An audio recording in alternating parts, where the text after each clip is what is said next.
Buenos días para todos. Vamos a ir al libro de Mateo, capítulo 1, del versículo 18 al 25. Vamos a estar mirando esa parte, capítulo 1, 18 al 25.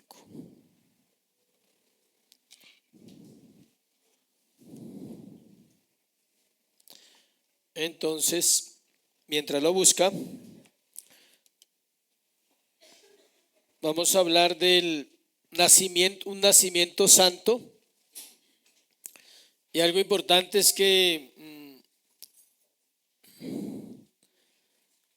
podríamos decir que la historia de la humanidad,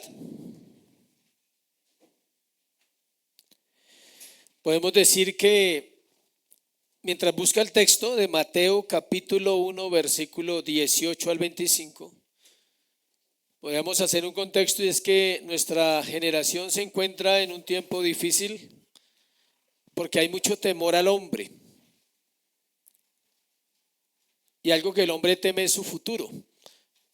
Y eso ha sido siempre. Todos los seres humanos temen el futuro, aunque tengamos trabajo, aunque tengamos estabilidad, aunque estemos jóvenes, estemos de más edad, siempre va a haber un temor al futuro. Y la falta de dirección en ese tema del futuro ha llevado a que la gente no sepa cómo responder ante las circunstancias de la vida, ignorando que Dios es el Dios de la historia. Dios es el Dios que ha estado ahí. Y por eso la Biblia dice que Dios es el mismo de ¿qué? De ayer, de hoy y de siempre. Dios no cambia. Y el hecho de que Dios no cambia debe ser un motivo de esperanza para nuestra vida diaria y nuestra vida futura. Cuando uno está joven a veces no piensa en el futuro. Y cuando está más grandecito piensa demasiado en el futuro. Entonces tampoco es bueno. Tiene que haber un equilibrio en que si está joven, preocúpese por el mañana, y si está más grandecito como nosotros, también preocúpese, pero en la justa medida. Entonces vamos a leer el texto y vamos a darle gracias a Dios a través de este sermón, de esta enseñanza. Damos gracias por la iglesia, por las personas que nos acompañan. Pedimos que sea el Señor el que hoy pueda guiar su vida y que podamos ser sobre todo ¿qué? Fieles a la Escritura. Mateo capítulo 1 del 18 al 25, acabamos de iniciar esta serie. Hasta ahora llevamos un sermón de Mateo y la idea es estudiar todo el libro de Mateo en orden hasta terminar, si Dios nos da la vida y nos permite hacerlo. Mateo 1, 18 al 25 dice así: el nacimiento de Jesucristo fue así. Estando desposada María su madre con José, antes que se juntasen se halló que había concebido del Espíritu Santo. José, su marido, como era justo y no quería infamarla, quiso dejarla secretamente. Y pensando él en eso, he aquí un ángel del Señor le apareció en sueños y le dijo: José, hijo de David, no temas recibir a María tu mujer, porque lo que en ella es engendrado del Espíritu Santo es. Y dará a luz un hijo, y llamará su nombre Jesús, porque él salvará a su pueblo de sus pecados. Todo esto aconteció para que se cumpliese lo dicho por el Señor por medio del profeta, cuando dijo: he aquí una virgen concebirá y dará a luz un hijo, y llamará su nombre ¿qué? Emanuel, que traducido es Dios con nosotros. Y despertando José del sueño, hizo como el ángel del Señor le había mandado, y recibió a su mujer, pero no la conoció hasta que dio a luz a su hijo primogénito y le puso por nombre Jesús. Vamos a orar, vamos a darle gracias al Señor por este tema. Padre, gracias por tu palabra, gracias por tu verdad. Pedimos que sea tu Espíritu, Señor, guiándonos. Pedimos una vez más ser fieles a tu preciosa palabra, no solo para oírla, sino también para obedecerla. Trae entendimiento esta mañana a la iglesia, trae entendimiento a mi corazón de lo que vamos a exponer, y que podamos sobre todo comprender que tú eres santo, Señor, que desde tu nacimiento, el nacimiento del Señor Jesucristo fue santo, y que Dios es santo. Damos gracias en Cristo Jesús. Amén y amén. La enseñanza lleva como título un nacimiento santo.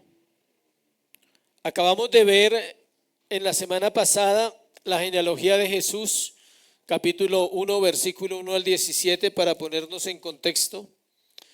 Y se nota que Mateo, está mostrándonos la genealogía humana de Jesús, todos sus ancestros. Dijimos que eran 42 generaciones, 3 grupos de 14. Resaltamos que eran 4 mujeres importantes y resaltamos que eran 2 hombres importantes, David, Abraham y las 4 mujeres que vimos hace 8 días. Ahora Mateo pasa a algo más importante, no estoy diciendo que eso no era importante, pero algo muy importante para nosotros, y es el linaje divino. Ahora vamos a pasar a una genealogía más cortica, que es de dónde viene él, por qué nace de una mujer, cómo fue su nacimiento virginal. Ese es el nombre con el que se conoce normalmente esta enseñanza, pero quise ponerle un nacimiento santo porque va más allá de un nacimiento virginal. Podríamos decir que si alguna mujer quisiera tener un hijo sin perder la virginidad, en este tiempo tal vez sea posible. ¿Por qué? Por la ciencia, un in vitro y una cesárea. ¿Sí? Tiene sentido, ¿no?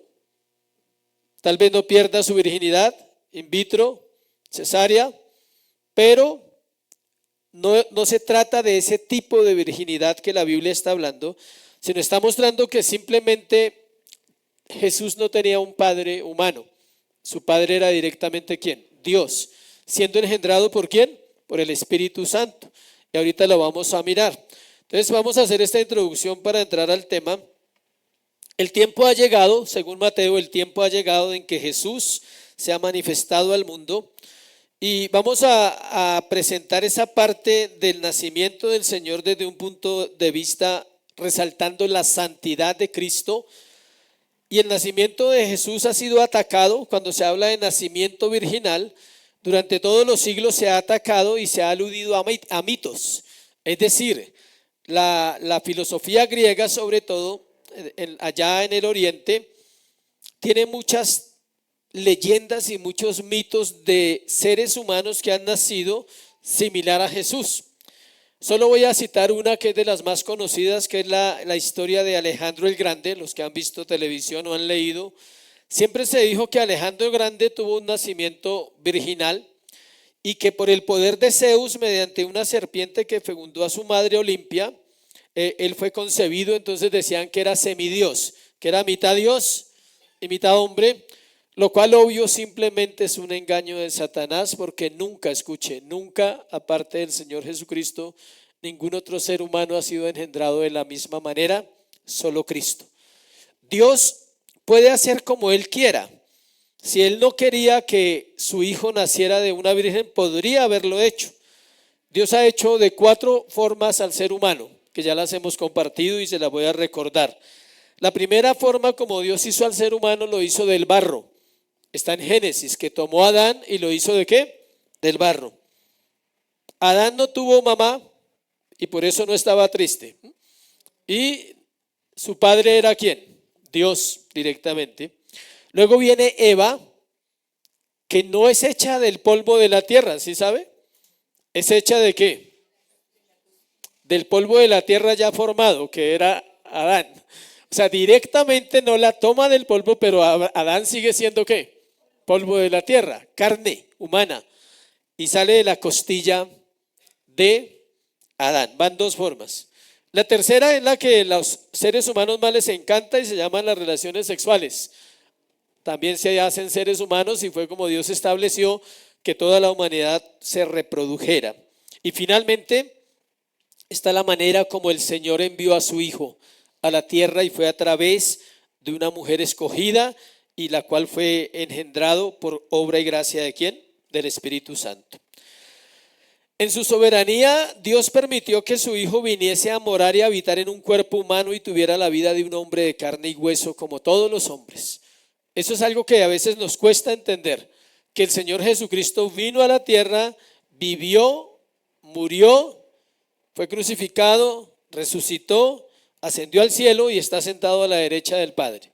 Entonces, el día que los creyentes vayamos a la eternidad, vamos a ver a la derecha del Padre al mismo Jesús que vino un día a la tierra, porque el libro de Hechos capítulo 1 versículo 11 lo dice. Si quiere leerlo, Hechos 1:11, acompáñenme allí para que tengamos como una base de lo que estamos diciendo. Claramente ahí dice, Hechos 1:11, dice que, leamos desde el 10, dice: estando ellos, o sea, los apóstoles, con los ojos puestos en el cielo, entre tanto que él se iba, o sea, cuando Jesús ascendió, he aquí se pusieron junto a ellos dos varones con vestiduras blancas, los cuales también les dijeron: varones galileos, ¿por qué estáis mirando al cielo? Este mismo Jesús que ha sido tomado de vosotros al cielo, así vendrá, como le habéis visto ir al cielo. El mismo que subió es el mismo que va a descender en su segunda venida. No es diferente, no ha cambiado, no ha aumentado en su edad, es el mismo. Corporalmente va a venir a la tierra por su pueblo. ¿Por qué es importante esto? Porque en el tema que vamos a tratar de que Jesús nace de una mujer con un padre que es Dios, y que Él es absolutamente hombre y es absolutamente ¿qué? Dios, tiene doble naturaleza. Negar el nacimiento virginal de Cristo es negar su deidad y su divinidad, porque no tuvo un padre humano.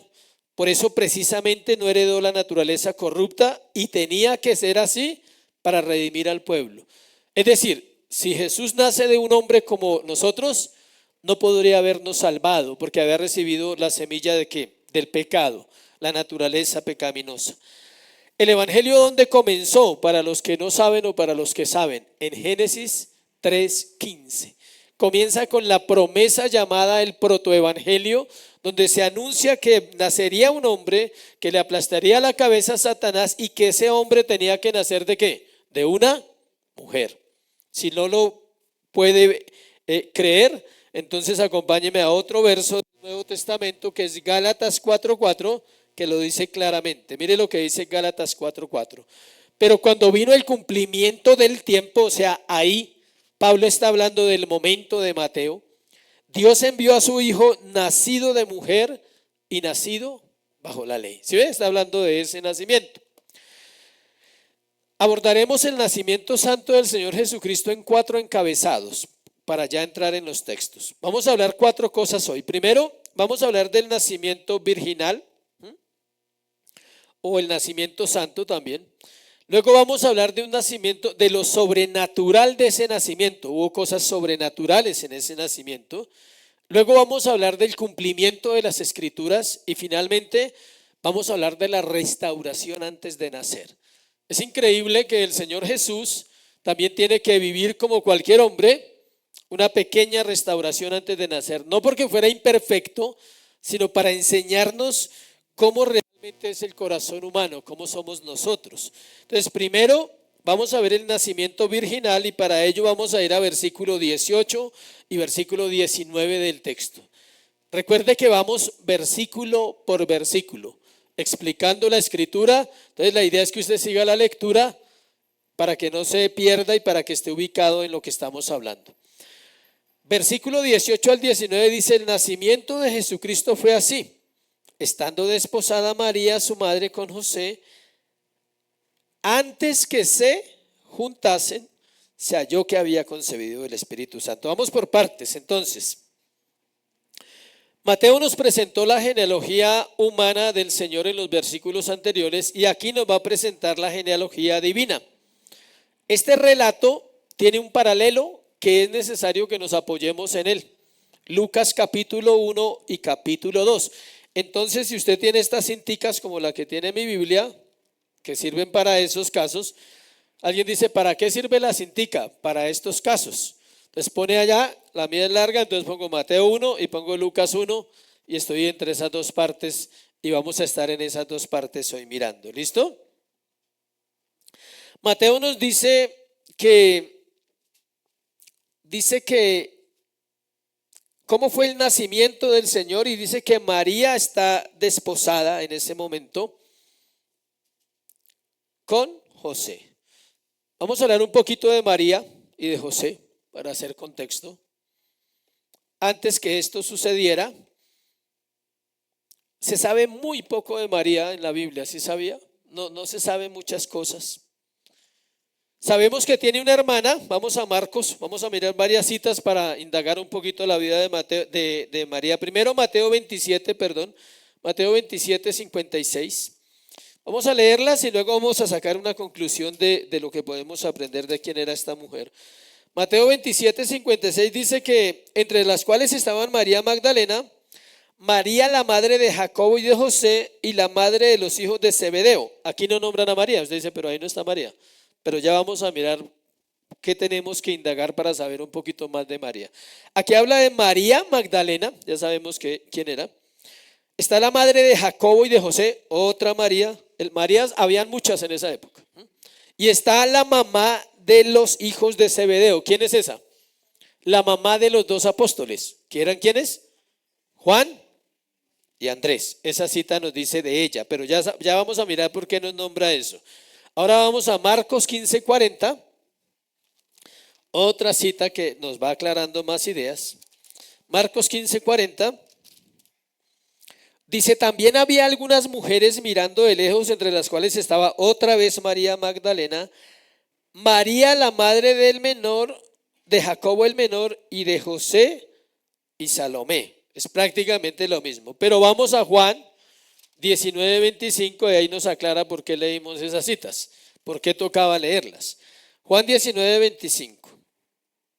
Estaban junto a la cruz de Jesús su madre, acá sí está, la hermana de su madre, ¿sí ve? Que ahora sabemos por qué leímos las otras citas. María, mujer de Cleofas, y María Magdalena, la hermana de su madre. ¿Cuál era la hermana de ella? La mamá de los apóstoles. No, la de Juan el Bautista no, esa es prima. Esa era prima. Elizabeth era prima segunda. Es decir que Juan no era primo hermano, sino primo ¿qué? Segundo. Entonces, la hermana de María es ¿quién? La mamá de los apóstoles, es decir que esos sí eran primos del Señor Jesucristo. Sabemos que tiene una hermana que es la madre de los apóstoles Jacobo y Juan. Y en Lucas 3:23 nos habla un poquito también de ella. Lucas 3:23. Toca ir despacio para conocer a María un poquito. Jesús, él mismo comenzar su ministerio era como de 30 años, hijo según se creía de José, hijo de Elí. Aquí hay un detalle y es que resulta que Elí no es el papá de José, aunque Lucas dice eso, es el suegro, porque se le llamaba ¿qué? Hijos. ¿Y por qué sacamos esa conclusión? Porque el papá de José está en Mateo 1, al final. Al final está Jacob engendró ¿a quién? José, 1:16. ¿Sí ve? Entonces el papá de María es probable que fuera ese hombre llamado ¿quién? Elí. Los suegros en esas culturas se vuelven ¿qué? Padres. Casi en todas, solo acá en esta como que no es igual, ¿sí? Porque en otros países también los suegros pasan a ser ¿qué? Los padres del novio o de la novia. Entonces ya sabemos que tiene una hermana, sabemos que también tenía un papá y aparece una parienta de ella que es llamada Elizabeth en Lucas 1:36, que era la que estaban nombrando ahorita. He aquí su parienta, ¿sí ve? No dice que sea hermana, sino que es parienta. Y ya cuando hablamos de parientes, es porque los grados se van ¿qué? Alejando un poquito. Ya no era hermana, tampoco era prima hermana. Aquí una parienta Elizabeth, que esa sí es la mamá ¿de quién? De Juan el Bautista. Sabemos también de María que era una mujer sumisa, por lo que dice Lucas 1:26 al 28 ahí mismo. Dice, al sexto mes el ángel Gabriel fue enviado por Dios a una ciudad de Galilea llamada Nazaret, a una virgen desposada con un varón que se llamaba José de la casa de David, y el nombre de la virgen era ¿qué? María. Y entrando el ángel en donde ella estaba, dijo, salve, muy favorecida, el Señor es contigo, bendita tú entre todas las mujeres. Es decir, era una mujer piadosa. No escogió a una que estaba por ahí en lo que no debía estar. Era una mujer joven. La edad de María es un misterio, pero la edad de María es un misterio, pero hay varias especulaciones. Algunos dicen que hay probabilidades que estuviera entre los 13 y los 16 años, porque se casaban muy jóvenes las muchachas en esa época, y los hombres eran más adultos que ellas casi siempre. Adulto, 21, 25, 28, pero no hay datos exactos, pero la teoría, la mayoría dicen que era una muchacha jovencita. El hecho es que podía concebir, que eso sí se sabe. Ahora hablemos del otro hombre. Vamos a ir a mirar al otro hombre, José. ¿Quién era José? La buena noticia es que se sabe menos de José que de María. Si de María se sabe poquito, de José se sabe más poquito. El nombre de su padre era Jacob, ya lo vimos en Mateo 1:16. Era un artesano y trabajador en la construcción, probablemente carpintero, porque los textos dicen que era el hijo del ¿qué? Del carpintero. Eso está en Mateo 13:55, si lo quiere leer, dice, lo más importante es que se trataba de un hombre justo. Mire lo que dice 1:19, ahí donde estamos en Mateo. En 1:19 dice lo siguiente, dice, José su marido, ¿cómo era qué? Justo. Qué buena característica. Podríamos decir que era un santo del Antiguo Testamento. No podemos decir más. Sí, de José, pero tremendo honor, ¿no? Ser el padre adoptivo del Mesías. O sea, no fue nadie así, un erudito, un rabino, nada. Era José, un santo del Antiguo Testamento, ¿y era qué? Justo, su papá se llamaba Jacob y probablemente era carpintero. Ahora mire lo que dice esa palabra tan importante cuando dice en versículo, dice en versículo 18 que estando desposada. Entonces vamos a mirar. La costumbre judía, o sea, cómo era la cultura en el momento, cómo se hacían las cosas, dice que un compromiso de matrimonio significaba más que un compromiso en el sentido moderno. Nosotros estamos lejos de entender qué es verdaderamente una relación sentimental, el valor del amor, el valor del respeto. Ellos todavía tenían esos principios arraigados basados en la palabra. En un matrimonio hebreo había 2 etapas, escuche. Solo habían 2 etapas. En hebreo era el kiddushin, que era compromiso, y la jupab, que era la ceremonia de bodas. Es decir, habían 2 eventos importantes. El matrimonio casi siempre era arreglado por las familias del novio y de la novia, a menudo sin consultarles. Difícil, ¿no? Como para ahora. Difícil. O sea, ya te tienes que casar en 6 meses. Bueno, mamá, bueno, papá. ¿Sí? Y ya tenemos el parejo, por ahí está. Poderoso el parejo, ¿listo? A menudo no se les consultaba.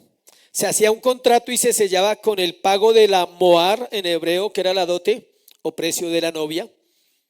¿Quién daba la dote? El hombre daba un precio, y no era un precio poquito, era alto. Escuche por qué se sabe que era alto. Era pagado por el novio y su familia al padre de la novia. La moar, o sea en hebreo la dote, servía para compensar al padre por los gastos de la boda y para proveer un tipo de seguro para la novia en caso de que el novio llegara a estar insatisfecho y se divorciara de ella. Recuerden que los judíos eran una cultura especial, machistas.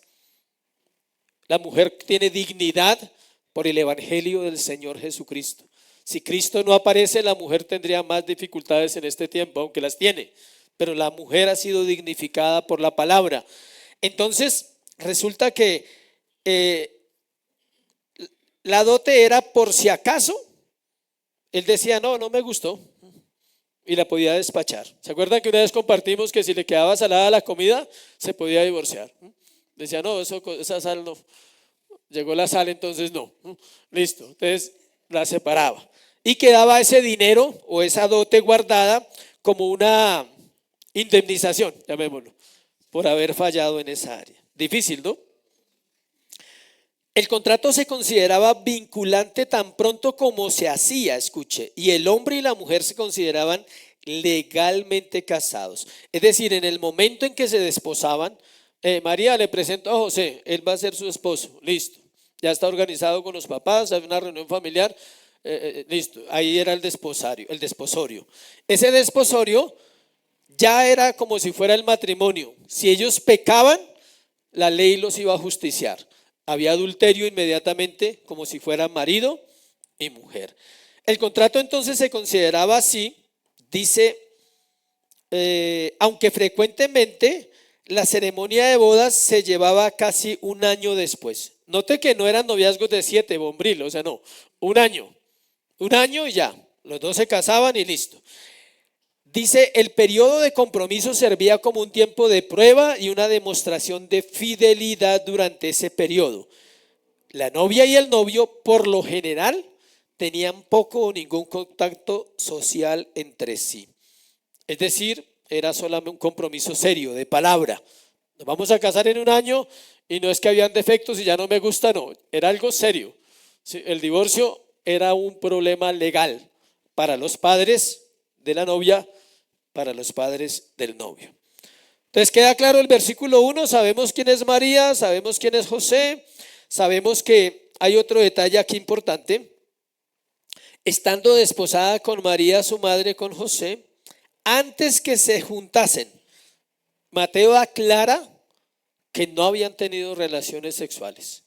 No se podía, no era que no quisieran, era que no se podía, porque eso era muy delicado. La ley a ella la iban a apedrear, ¿sí?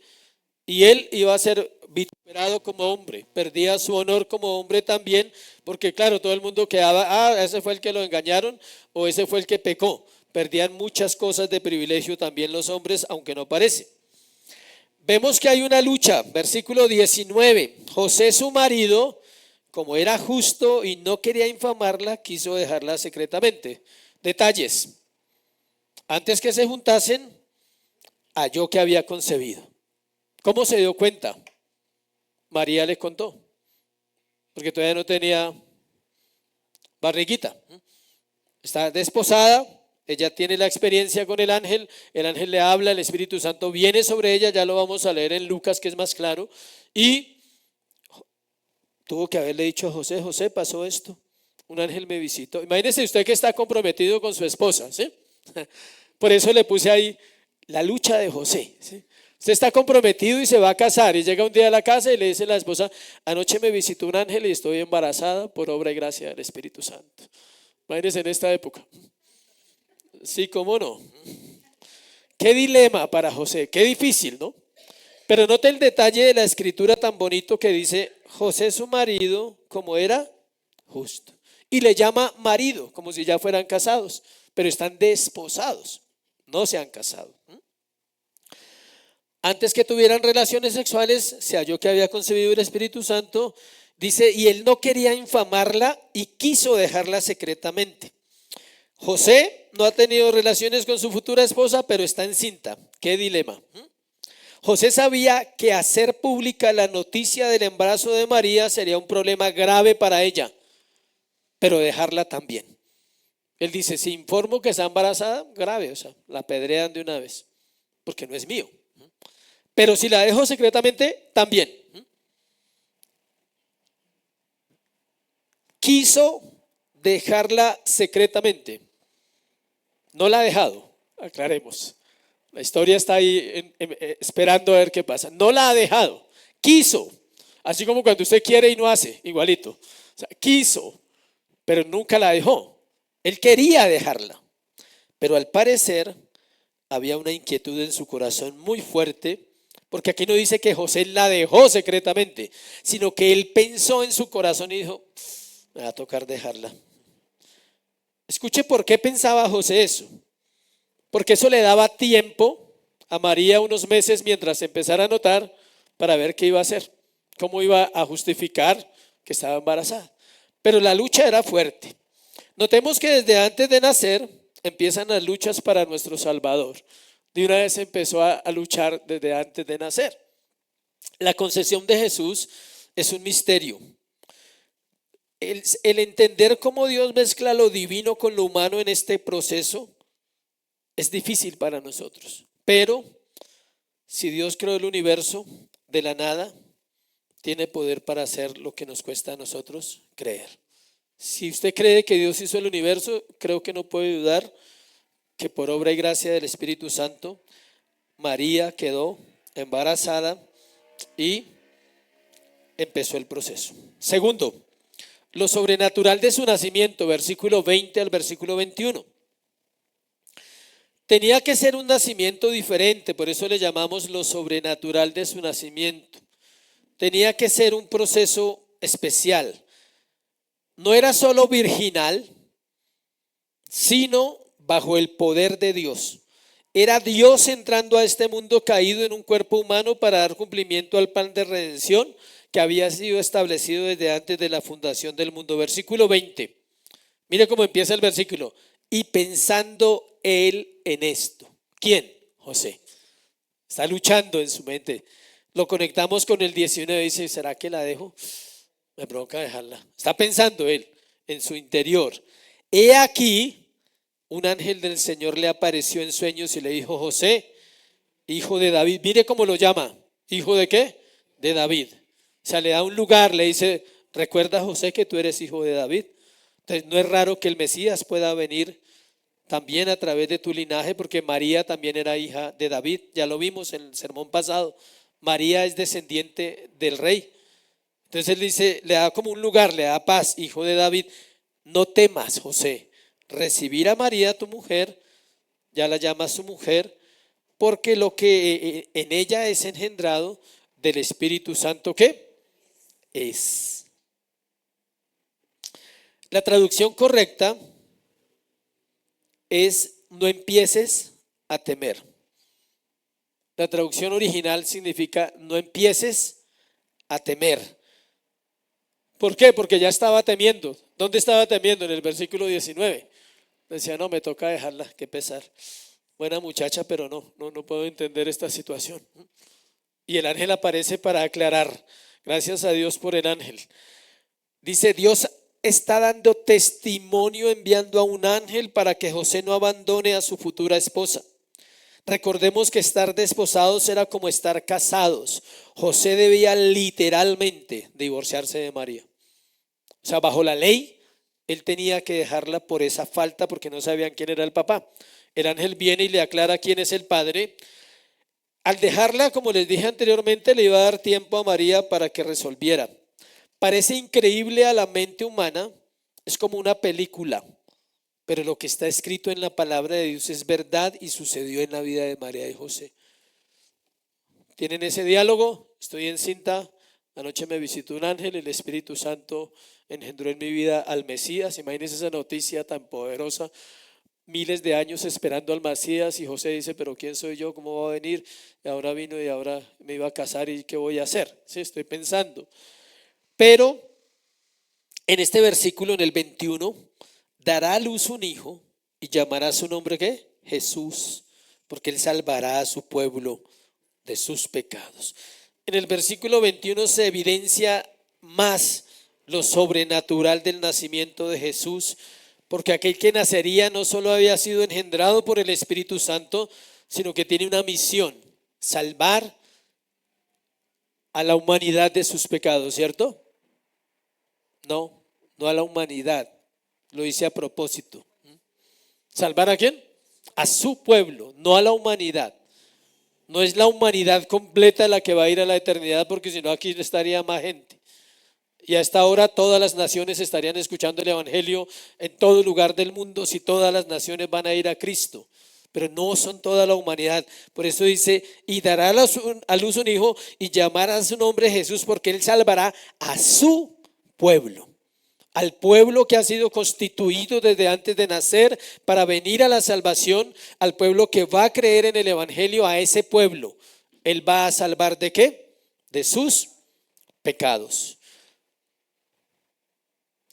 Así como el nacimiento del Señor Jesucristo fue sobrenatural, así es el nacimiento espiritual de nosotros a una nueva vida, igualito. Es inentendible. ¿Cómo usted cree que nacimos de nuevo? ¿Usted lo vio? ¿Vio cuando el Espíritu Santo entró en usted y le dio vida? No. El viento sopla de donde quieres, no oye su sonido y no oye su voz. Dice, así es el Espíritu Santo, Juan 3:8, cuando habló con Nicodemo. Y así es la obra del Espíritu, es silenciosa. Nosotros vivimos en dos dimensiones, iglesia, en lo terrenal y en lo espiritual. Lo que llamamos sobrenatural es lo espiritual, pero se refleja en lo terrenal. Dios obra sobrenaturalmente en el nacimiento de Cristo, Dios obra sobrenaturalmente en el nuevo nacimiento en un creyente, y eso se refleja en la vida diaria. Hay un cambio, hay una transformación en el corazón humano. Estamos gobernados por Dios en todo. Nada de lo que suceda en este mundo está fuera del poder sobrenatural de Dios. Es sobrenatural para nosotros, para Dios es su naturaleza. ¿Sí me explico? Para Dios no es sobrenatural que los hombres se salven. Está escrito, está planeado, está establecido. Para Dios no es sobrenatural que una persona se sana, porque la Biblia dice que Él ¿qué? Sana. Para Dios no es sobrenatural que los demonios huyan de Él, porque Él es Dios. Para nosotros todo eso sí es ¿qué? Sobrenatural. Para Dios simplemente es su naturaleza. El nombre dado al Señor es interesante. Ahí dice, dará a luz un hijo y llamará su nombre ¿qué? Jesús. Viene de Josuá, significa Jehová salva. El nombre hebreo de él significa ¿qué? Jehová salva. Cada vez que María y José lo llamaban le decían, ven aquí, Jehová salva. ¿A dónde vas a ir, Jehová salva? ¿Dónde estabas, Jehová salva? Imagínense. Todo el tiempo hablaban y ellos sabían el significado del nombre de Jesús, Jehová salva. Él sería el segundo Josué que llevaría a Israel a la tierra prometida de la salvación y el reino. El primer Josué fue el discípulo de Moisés. Él es el segundo Josué. Él es el profeta verdadero en vez de Moisés. Él es el templo verdadero en vez del templo de Salomón. Él es el Israel verdadero, el que no va a fracasar. Y Él es el segundo Adán en quien somos salvos. Eso es el Antiguo Testamento revelado en Cristo. En este verso queda claras varias doctrinas. Aquí hay varias doctrinas importantes para nosotros como iglesia. Escuche, está la doctrina del pecado, porque dice que salvará a su pueblo ¿de qué? De sus pecados. Nunca dice la Biblia que lo va a salvar de la política, del socialismo, de la ruina económica, del comunismo. No lo va a salvar de eso. ¿Lo va a salvar de qué? Del pecado. Porque el pecado es el mal más grande, es la enfermedad más terrible que la raza humana tiene. Si hay un gobierno corrupto como el que tenemos en esta nación, aún así, Dios bendice ¿a quién? A su pueblo. Y aún así Dios va a obrar en medio de una nación corrupta como esta y como todas las naciones. No es solo esta, todas son corruptas. No hay una nación que merezca la salvación, ninguna. Todas las naciones están gobernadas ¿por qué? Por hombres corruptos, unos menos que otros y otros más. Todas las naciones tienen un socialismo, todas las naciones tienen rebeldía interna, pero ese no es el problema de la humanidad. Eso es temporal porque pasa de generación en generación. El problema de la humanidad es el pecado, porque es el que lo va a llevar al infierno si no se arrepiente, y es el que lo va a llevar a una condenación eterna. Ese es el problema. Por eso Dios da una solución en ese versículo y es una doctrina fundamental. Otra doctrina fundamental ahí es la elección, porque Él salvará solo ¿qué? A su pueblo. ¿Sí ve que no están escritas? Pero están implícitas. Otra doctrina fundamental, expiación limitada. Solo un grupo de personas, no más. Expiación limitada ahí. No hay nada en este mundo, iglesia, que pueda salvarnos de la decadencia hacia donde vamos. Cada día hay más maldad, cada día hay más violencia. Nada de lo que la ciencia haga, la educación haga, los programas de bienestar hagan por la raza humana, nada de los que los ambientalistas hagan por el planeta, nada va a detener el pecado. Solo Jehová salva lo puede hacer. ¿Quién es Jehová salva? Jesús. Solo Él puede hacerlo. Amén. Tercero, el cumplimiento de las Escrituras. Versículo 22 y 23. encontramos dos versículos en la mitad del sueño de José. No sé si usted ya se había dado cuenta de ese detalle. José está en un ¿qué? Sueño. Dice en versículo 20, pensando él en esto, de aquí un ángel del Señor le apareció ¿qué? En sueños. José está durmiendo en sueños. Y el versículo 21 y 22 está en la mitad. Entre él está dormido y se despierta, porque el versículo 24 dice, y despertando José del sueño. Entonces, ¿sí ve que está en la mitad de un sueño? Y Mateo, lo que escribe acá, haga el detalle bien de la interpretación. Eso que vamos a mirar ahorita que escribió Mateo, no lo dijo José ni lo vivió José. Ya es Mateo el que dice, y todo esto aconteció para que se cumpliese lo dicho por el Señor por medio del profeta cuando dijo, he aquí una virgen concebirá y dará a luz un hijo y llamará su nombre Emmanuel, que traducido es ¿qué? Dios con nosotros. ¿Sí ves lo interesante? No es José, es Mateo el que nos está hablando. Vamos a Isaías 7:14, que es donde está la profecía. Isaías 7:14, por favor. Ahí está la profecía. Dice, por tanto el Señor mismo os dará señal. He aquí la virgen concebirá y dará a luz un hijo y llamará su nombre ¿qué? Emmanuel. Vamos a hacer un contexto de Isaías 7:14, que no lo hemos hecho creo nunca, pero lo vamos a hacer. Esta profecía se da en un contexto interesante. Mire lo que dice Isaías 7:1. Para usted entender Mateo, tiene que hacer este ejercicio. Porque usted no puede decir, ay, sí, la Virgen va a tener un hijo y su nombre es Emmanuel. Eso lo sabemos ya todos. Pero ¿por qué sucedió esa señal? Escuche lo que pasa. El profeta Isaías nos da un contexto en el capítulo 7 de por qué. El rey Acaz de Judá fue atacado por Resín, rey de Siria, y por Peca. Versículo 1. Aconteció en los días de Acaz, hijo de Jotán, hijo de Usías, rey de Judá. El rey de Judá, dice acá, que Resín, rey de Siria, y Peca, hijo de Remalías, rey de Israel, dos reyes, se juntan contra Judá para combatirla, versículo 1, pero no la pudieron tomar. ¿Sí ve? Ya había pasado la división, está Judá solo, las otras tribus se han dividido, Israel y Siria tratan de atacar acá. El profeta habla al rey Acaz, versículo 3. Entonces dijo Jehová a Isaías, sal ahora al encuentro de Acaz, al rey de Judá. Dice, tú y Ser-Jasub, tu hijo, al extremo del acueducto del estanque de arriba, en el camino de la heredad del lavador. Dios también da direcciones, nomenclatura. Calle tal, carrera tal, sitio tal. Cáigale allá que allá está Acaz.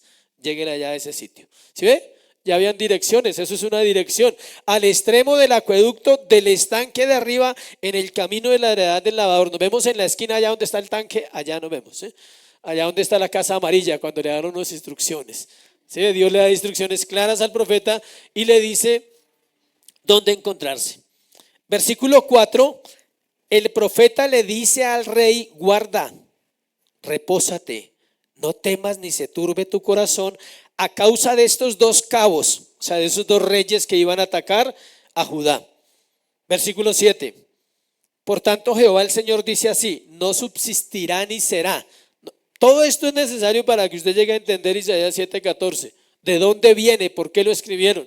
Y le dice, no se preocupe, rey, no van a subsistir, no van a poder hacer nada. Luego pasamos al versículo 9, la parte B, cuando dice, la cabeza de Efraín es Samaria y la cabeza de Samaria el hijo de Remalías. Si vosotros, y eso es para la iglesia también, si vosotros no creyereis, de cierto no permaneceréis. Si la iglesia no cree, no puede permanecer. ¿En qué? En lo que él va a anunciar. Él está diciendo, el profeta va a anunciar algo muy importante. Él dice, si ustedes no creen, van a ser destruidos por Siria y van a ser destruidos por Israel. Tienen que creer como el pueblo que son, el pueblo de Judá. Versículo 11. Pide para ti señal. El profeta le dice al rey Acaz, pide una señal de Jehová. Le dice, pídala. Usted cree en Dios, pida la señal. Demandándola de abajo en lo profundo o de arriba en lo alto, le dice. Y respondió Acaz, no pediré y no tentaré al Señor. El rey no quería tentar a Dios. Él decía, no necesito la señal, pero Dios insiste. Versículo 13. Dijo entonces Isaías, oíd ahora, casa de David, o sea, para el rey Acaz. ¿Os es poco el ser molestos a los hombres, sino que también lo seas a mí, a mi Dios? Es decir, o sea, a ustedes no les basta con que son molestos para esos pueblos, para Israel, para Siria. Dice, ahora también quieren molestarse conmigo. Y mire lo que dice, por tanto el Señor mismo os dará señal. De aquí que la Virgen concebirá y dará a luz un hijo y llamará su nombre Emmanuel. Es decir, la señal del profeta es el Mesías, el Cristo que iba a nacer de una virgen y sería llamado ¿qué? Emmanuel, Dios con nosotros. La conclusión de ese pasaje es la siguiente, escuche. Lo que el profeta le está diciendo al rey Acaz, el rey, nadie, absolutamente ni ahora ni nunca podrá destruir el pueblo de Dios. Ni los reyes de ahora, ni las generaciones venideras, porque aquí un día la Virgen concebirá y dará a luz un hijo y se llamará ¿qué? Emmanuel, Dios con nosotros. Es impresionante para entender cómo llega la profecía a ese tiempo. Hay posturas que dicen que la profecía se cumplió en ese mismo tiempo, hay que investigarlo, pero lo cierto es que para que se cumpla tal como dice, tiene que ser el Dios Emmanuel. No podría ser ningún otro que naciera. Si nació otro niño en esa época, no fue Emmanuel, ¿sí? Puede que haya nacido al investigar, pero el que está diciendo Mateo cuando está citando la escritura es el Dios Salvador.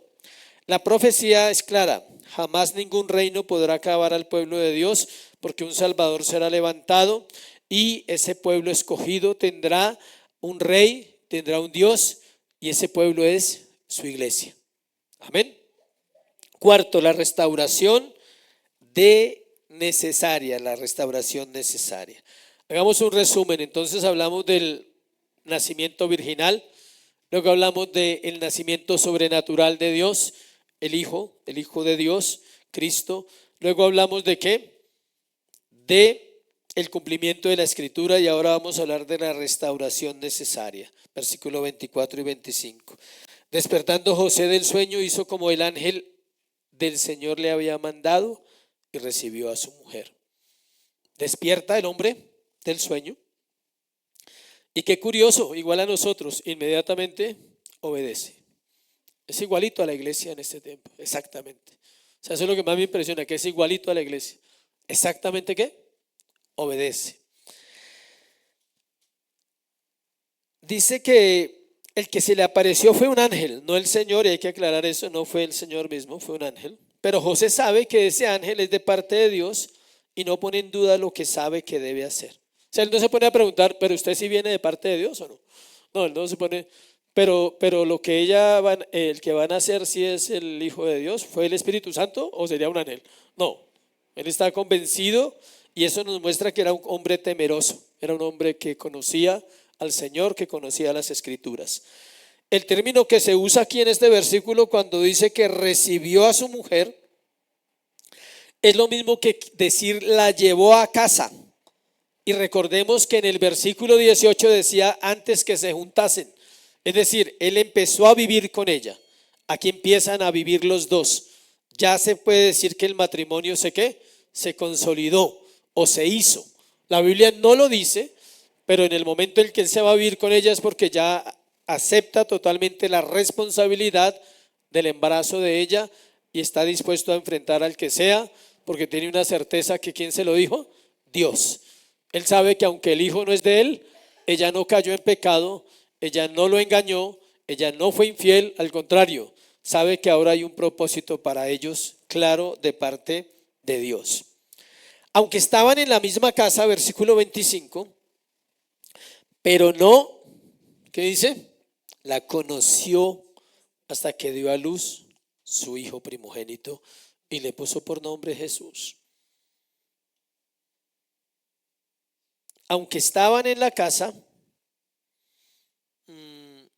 dice que no tuvieron relaciones sexuales. Ahí dice no la conoció y ese término significa exactamente eso. Para evitar los chismes, deja claro que no tuvo relaciones sexuales. Mateo conoce la cultura y dice esta cultura es igual a la de ahora, chismosos. Entonces dejemos claro para los futuros lectores que se fueron a vivir, pero que no tuvieron relaciones. Ahora surge la pregunta, ¿es posible eso en este tiempo? Sí, pero no es bien visto. Que una pareja se vaya a vivir antes de casarse no es bien visto. Si son creyentes y están comprometidos, deben esperar ¿hasta qué? Hasta el matrimonio. ¿Por qué? Porque no son José y no son María. ¿Listo? Para no entrar en detalles. No son José y no son María. Entonces, evitar chismes, solo por chisme, ¿sí? Solo porque de pronto la gente termina diciendo cosas raras de esa pareja. Pero Mateo sabe que es mejor dejar eso claro. Aquí también podemos ver que la abstención fue solo mientras estaba embarazada. Por eso es la palabra hasta. Dice, pero no la conoció hasta que dio a luz. Es decir, después su vida sexual tuvo que ser la vida sexual de cualquier pareja, lo cual rompe un mito que siempre se ha dicho que la Virgen no tuvo más hijos y no tuvo relaciones sexuales, pero la Biblia es clara y es absurdo pensar eso. La Biblia habla de las hermanas de Jesús, de los hermanos de Jesús, son hartos, son varias, son más de 2 hermanas y como 4 o 5 hermanos, que no vamos a entrar en detalles ahorita. Se evidencia al final de este pasaje y el de Lucas, que no lo miramos casi, la obediencia de José y María. También se derriba un argumento, el de la virginidad de María después del nacimiento de Jesús, y queda aún más claro que el nacimiento de Jesús fue establecido con un propósito. Escuche, la venida de Dios, el Salvador al mundo, solo tiene un propósito y es salvar a su pueblo, no más, no hay otro propósito. Si no hay cambios sociales, si no hay cambios políticos, si no hay cambio de economía, no pasa nada. Él va a seguir ¿qué? Salvando. ¿Y cómo salva? A través de la predicación del evangelio y por gracia y por fe. Eso es lo que se llama gracia, entender que somos salvos porque Él nos escogió, nos llamó para ese propósito. Cerremos con Lucas capítulo 1 para mirar un detalle final, porque queda la duda, ¿no? Uno dice, ¿cómo fue esa situación? Lucas capítulo 1, estoy en Marcos. Perdón, Lucas capítulo 2. No, 1. 26. Dice, al 6º mes, el ángel Gabriel fue enviado por Dios a una ciudad de Galilea llamada Nazaret. ¿Sí que hay más detalles acá? Solo para que no quedemos con preguntas, alguno dirá, bueno, ¿y cómo se llamaba el ángel? Ahí le mandan el nombre. Bueno, sí, Dios es bueno. ¿Quieres saber cómo se llamaba el ángel? Sí, sí se puede investigar, si aparece el nombre. ¿Se llamaba cómo? Gabriel. ¿Dónde sucedió? En una ciudad llamada Galilea, llamada Nazaret. O sea, por eso se llama Jesús de Nazaret. A una virgen desposada, dice, con un varón que se llamaba José de la casa de David, y el nombre de la virgen era María. Eso ya lo vimos. Entrando el ángel en donde ella estaba, le dijo, salve, muy favorecida. El ángel viene a donde María. Mas ella, cuando le vio, se turbó por sus palabras y pensaba, ¿qué salutación sería esta? O sea, ¿qué saludo es este? ¿Quién es este? Se me está apareciendo un ángel. Ahora concebirás en tu vientre y darás un hijo y llamarás su nombre ¿qué? Jesús. Y le dice, este será grande y será llamado Hijo del Altísimo, y el Señor Dios le dará el trono de David su padre. Reinará sobre la casa de Jacob para siempre y su reino no tendrá fin. Nunca uno piensa en eso, ¿no? Sí, María tuvo a Jesús, pero piensa en una muchacha, pongámosle de 15 a 20 años, para no exagerar, que vienen y le dicen que el hijo que van a nacer es Dios. Tuvo que ser muy especial y tenía que ser una mujer realmente con un corazón preparado para esa situación. Reinará sobre la casa de Jacob. Entonces María dijo al ángel, ¿cómo será esto? No conozco varón, o sea, estoy a punto de casarme, pero nada de nada, no hemos tenido nada. Estamos ahí quietos, esperando. Respondiendo el ángel le dijo, el Espíritu Santo, escuche, vendrá sobre ti y el poder del Altísimo te cubrirá con su sombra, por lo cual también el santo ser que nacerá será llamado Hijo de Dios. El cubrir con la sombra es para poder cubrir la humanidad de Jesús, que no fuera mezclada, porque el Padre es el que saque el pecado. A través del hombre se pasa el pecado a las generaciones. Buena noticia para las mujeres, pero también son pecadoras, porque vienen del hombre, ¿sí? Fueron engendradas por un hombre. El cubrir, es decir, que no había nadie más, solo él iba a estar sobre María. Ese es un misterio terrible, tremendo, mejor dicho. Aquí tu parienta Elizabeth, ella también ha concebido un hijo en su vejez, y este es el 6º mes para ella, la que se llamaban ¿qué? Y terminamos donde dice, porque no hay nada, porque nada hay imposible para Dios. Entonces María dijo, he aquí la sierva del Señor, hágase conmigo conforme a tu palabra, y el ángel se fue de su presencia. Esa es la frase espectacular para las mujeres. He aquí, hágase tu voluntad con tu sierva. Amén. Oremos, démosle gracias a Dios por este tiempo y luego